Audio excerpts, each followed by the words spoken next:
Un pescador se levantó de madrugada como todos los días, agarró sus cosas, caminó hacia su lancha listo para empezar otra jornada en el agua. El mar, la red, el motor, el trabajo de siempre. Un hombre humilde ganándose la vida como la había ganado toda su vida, pescando. Nunca llegó a subirse a esa lancha, porque antes de que pudiera empezar su día, unos pandilleros lo interceptaron y le exigieron una sola cosa: el arma que llevaba consigo. El pescador dijo que no, y por ese no, por negarse a entregar su arma, le dispararon una y otra vez hasta matarlo ahí mismo cuando apenas comenzaba su jornada. Después, como si su vida hubiera valido tan poco, le robaron el motor de la lancha con la que iba a trabajar. Este es el caso de la estructura del barrio 18, que aterrorizó Puerto El Triunfo, de las víctimas que dejó a su paso y de los 39 pandilleros que acaban de caer con penas de hasta 45 años. Si le interesan los crímenes y las condenas más impactantes contra las pandillas de El Salvador, esas donde por fin cae el peso de la justicia sobre los que sembraron el terror, suscríbase ahora mismo al canal, porque la historia de este pescador y la del pastor que esta misma pandilla hizo desaparecer le va a quedar clavada. Vamos al lugar, porque el lugar importa. Puerto El Triunfo, en el departamento de Usulután, en la zona oriental de El Salvador. Un puerto pesquero de gente de mar, de lanchas, de redes, de familias que viven de lo que sacan del agua. Un lugar de trabajo duro y honrado, donde la gente se levanta antes que el sol para salir a pescar. Y junto a él, el distrito de Jiquilisco con sus cantones y caseríos. Toda esa zona, durante años, estuvo bajo el control de una estructura del barrio 18 sureños, la que ellos llamaban la Cancha Jiquilisco. Es una zona hermosa, de esas que engañan a primera vista. Bahías, manglares, islas, el trabajo de los pescadores saliendo al agua cada mañana. Un paisaje de postal en la costa salvadoreña. Pero debajo de esa belleza, durante años, latió el terror. Porque esa misma gente de mar, esos pescadores humildes que salían a ganarse la vida, vivían bajo la bota de una pandilla que los tenía sometidos. La belleza del puerto convivía con el miedo cotidiano de sus habitantes. Esa estructura mandaba en la zona. Cobraba, amenazaba, mataba, decidía. Imponía su ley sobre los pescadores, los comerciantes, las familias de esos distritos, y como toda pandilla, no toleraba que nadie le dijera que no. En un lugar donde la gente vive de la pesca, controlar el puerto era controlarlo todo. Quién salía al agua, quién trabajaba, quién pagaba la renta de lo que pescaba. El barrio 18 se había adueñado no solo del territorio, sino de la forma de vida de toda una comunidad. El pescador les dijo que no. Y ahora va a entender por qué ese detalle es tan importante. El crimen ocurrió el 29 de noviembre de 2019 en Puerto El Triunfo. Ese día un hombre se disponía a comenzar su jornada de pesca, su rutina de siempre, y fue interceptado por los pandilleros de la estructura. Lo que ellos querían era el arma de fuego que el hombre portaba. Se la exigieron. Querían quitársela. Pero el pescador se negó, no se la entregó, y esa negativa, ese acto de plantarse ante la pandilla, fue lo que desató su muerte. Deténgase a pensar en ese momento. Un hombre trabajador a punto de salir a pescar rodeado por pandilleros que le exigen su arma. Él sabe quiénes son, sabe de lo que son capaces. Y aún así dice que no. Quizá por dignidad, quizá porque esa arma era suya y la necesitaba para defenderse, quizá simplemente porque estaba cansado de que la pandilla le quitara todo. Sea cual sea la razón, ese hombre tuvo el valor de negarse. Y lo pagó con la vida. Los pandilleros le dispararon en múltiples ocasiones, lo acribillaron ahí mismo cuando apenas empezaba su día de trabajo, y por si matarlo fuera poco, después le robaron el motor de la lancha, esa lancha con la que el hombre iba a salir a ganarse el pan. Le quitaron la vida y encima le quitaron la herramienta de su trabajo, como si su existencia entera no valiera más que un motor. Ese es el nivel de desprecio por la vida humana que tenía esta estructura. Mataban por un arma. Robaban el motor del muerto, todo en una misma mañana en un puerto de pescadores contra un hombre cuyo único delito fue negarse a que le quitaran lo suyo. Y piense en lo que ese crimen le dijo a toda la comunidad, porque un asesinato así no es solo la muerte de un hombre, es un mensaje dirigido a todos los demás, a cada pescador de ese puerto, a cada trabajador, a cada persona que pensara en plantarse ante la pandilla. El mensaje era claro y brutal: si te negas a darnos lo que queremos, terminás como él acribillado junto a tu lancha. Con ese único crimen, la estructura le recordó a todo Puerto El Triunfo quién mandaba y qué pasaba con los que se atrevían a decir que no. El pescador murió por su arma, pero su muerte sirvió para someter a todos los que la presenciaron o se enteraron de ella. Y ahí está lo más perverso del control de la pandilla. No necesitaban matar a todos. Bastaba con matar a uno de forma suficientemente cruel para que el resto entendiera y agachara la cabeza. El pescador que se negó se convirtió, sin quererlo, en el ejemplo con el que la estructura aterrorizó al resto de la comunidad. Y el pescador no fue la única víctima de esta gente, porque esta misma estructura cargaba otro crimen, uno que todavía hoy no tiene un final, uno que sigue siendo una herida abierta para una familia entera. El caso de un pastor de una iglesia evangélica del mismo distrito de Puerto del Triunfo, un hombre de fe, dedicado a su congregación, a su comunidad, a servir a Dios y a la gente de su zona, y como tantos otros en aquellos años, se convirtió en blanco de la pandilla. Todo empezó con la extorsión. En 2019, la estructura del barrio 18 comenzó a extorsionar a este pastor, a cobrarle, a exigirle dinero como le exigían a todo el que tuviera algo en esa zona. Un hombre de iglesia, un servidor de su comunidad, convertido en una víctima más del cobro del miedo. Piense en la crueldad de extorsionar a un pastor, un hombre que dedica su vida a ayudar a los demás, a predicar, a sostener a su congregación, a dar consuelo a la gente de su comunidad, y la pandilla, sin ningún respeto por nada, lo pone en su lista de cobro como a cualquier otro. Para el barrio 18 no había nada sagrado, ni la iglesia, ni la fe, ni la labor de un pastor. Si tenías algo que ellos pudieran exprimir, eras una víctima, sin importar quién fueras.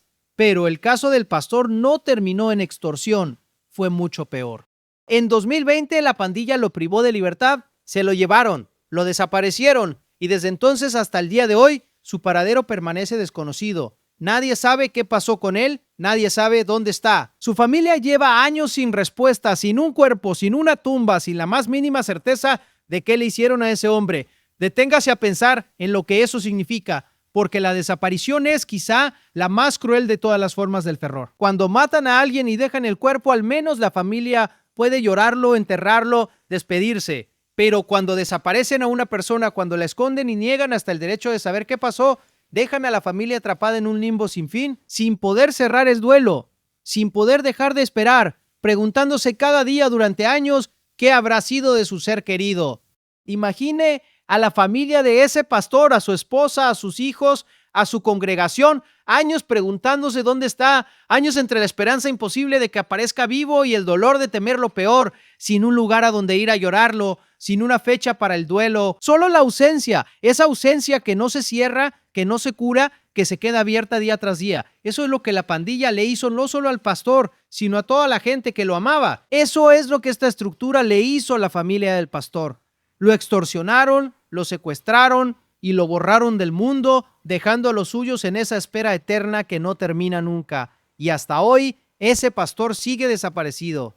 Con estos dos crímenes a cuestas, el del pescador y el del pastor, más todo lo demás que hicieron en su territorio, la justicia salvadoreña fue tras esta estructura. Y el golpe fue contundente. El Tribunal Primero contra el Crimen Organizado de San Miguel condenó a 39 integrantes de esta pandilla del barrio 18. 39. Una estructura entera, desmontada en un solo proceso, y el tribunal diferenció los rangos según el papel de cada uno dentro de la maquinaria criminal. 9 de ellos eran homeboys, los pandilleros de pleno derecho, los miembros activos, los que tienen voz y mando dentro de la estructura. A esos 9 les cayó la pena más alta, 45 años de prisión cada uno, y los otros 30 eran colaboradores, los que apoyaban a la estructura desde abajo, los que hacían el trabajo de vigilancia, de apoyo, de sostén. A ellos les impusieron penas que llegaban hasta los 30 años.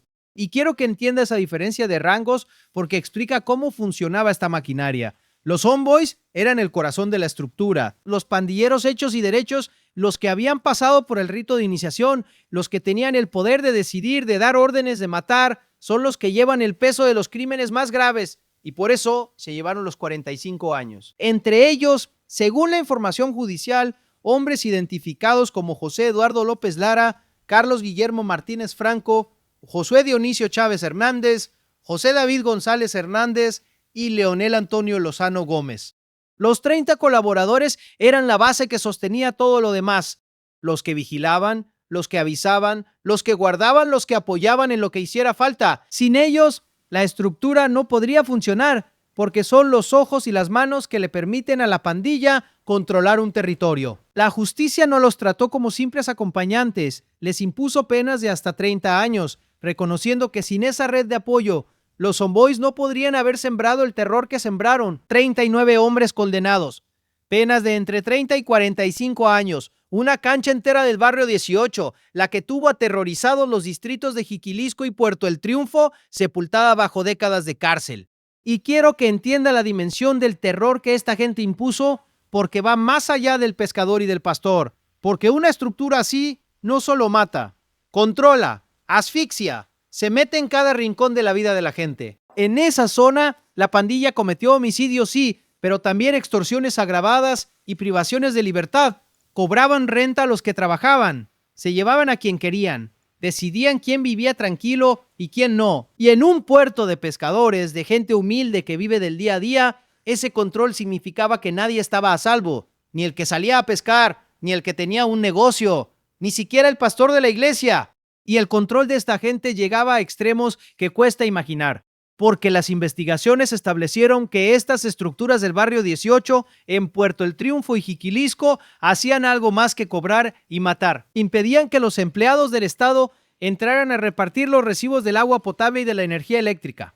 Es decir, ni siquiera los trabajadores de los servicios básicos podían hacer su labor. La pandilla controlaba tanto el territorio que decidía hasta si llegaban o no los recibos de la luz y del agua a la gente. Bloqueaban también el seguimiento y la asistencia social, esos programas del Estado destinados a ayudar a las familias más necesitadas, y provocaron algo todavía más doloroso, una considerable deserción escolar. Niños que dejaron de ir a la escuela por culpa del dominio de la pandilla, por el miedo, por la violencia que rodeaba cada rincón de esos distritos. Toda una generación de la zona con su educación truncada por el terror. Y hay un detalle que retrata la codicia de esta gente. Provocaron el abandono de viviendas por parte de sus propietarios. Familias enteras que tuvieron que dejar sus casas, huir de sus hogares, escapar del territorio para salvar la vida. ¿Y qué hacía la pandilla con esas casas vacías? Se las quedaba, las usaba para sus propios fines, sacaban a la gente de sus hogares con el terror y después se apropiaban de lo que dejaban atrás, le robaban a la gente hasta el techo bajo el que vivía. Ese era el reino del barrio 18 en Puerto El Triunfo.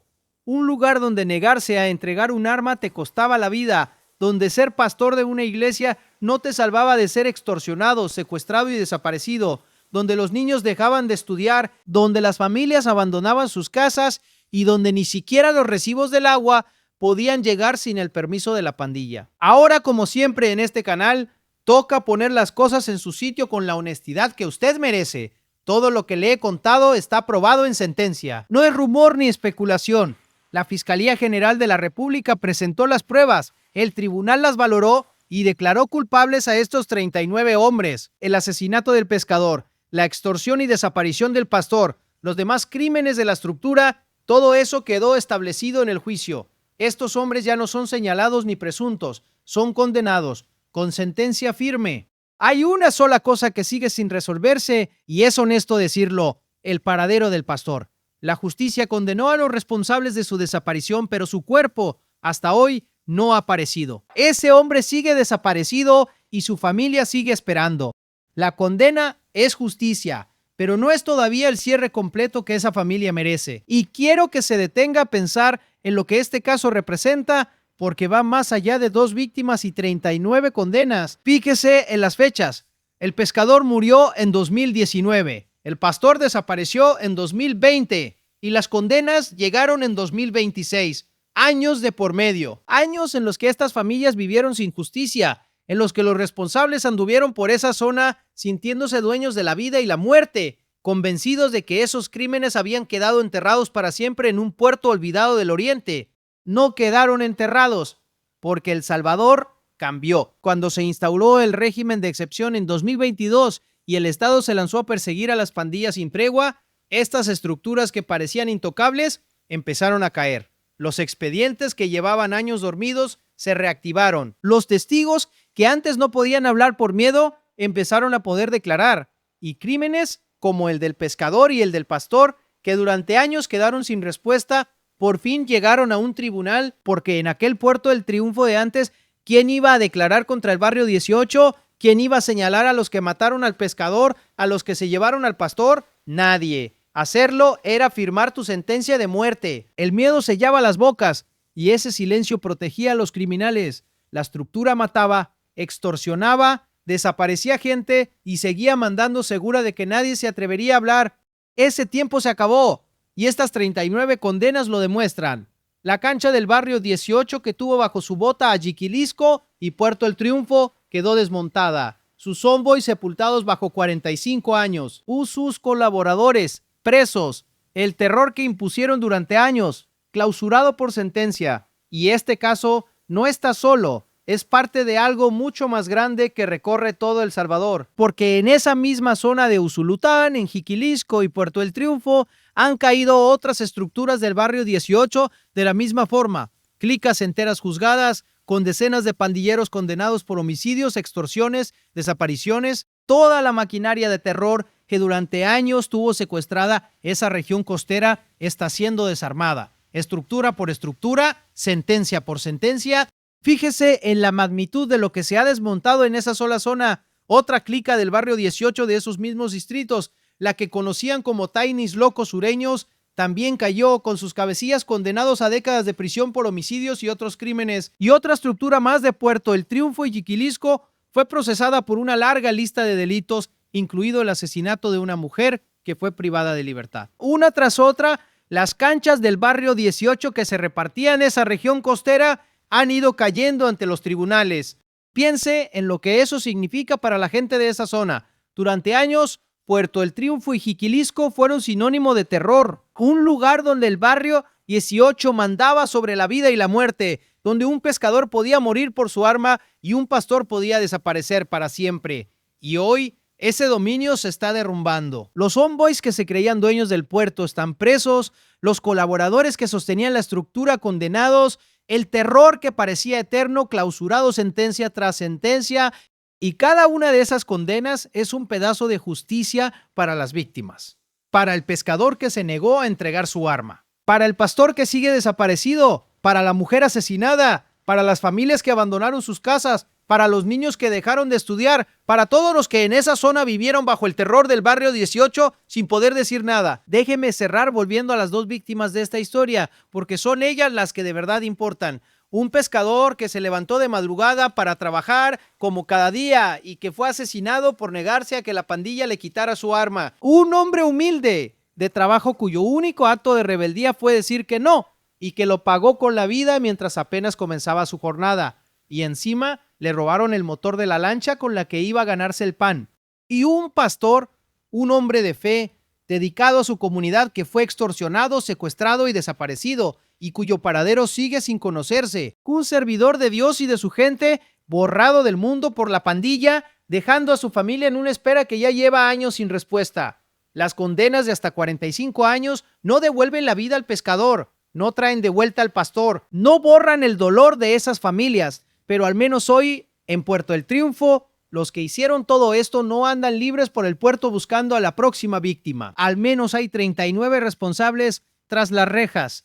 Al menos esas familias saben que el crimen de los suyos no quedó impune como quedaban antes tantos. Y hay algo más que estas condenas le devuelven a esa comunidad: la posibilidad de vivir sin miedo, porque con la estructura desmontada, con sus homeboys presos y sus colaboradores condenados, los pescadores de Puerto El Triunfo pueden volver a salir al agua sin que una pandilla les exija el arma o la renta. Los niños pueden volver a la escuela. Las familias que abandonaron sus casas pueden pensar en regresar.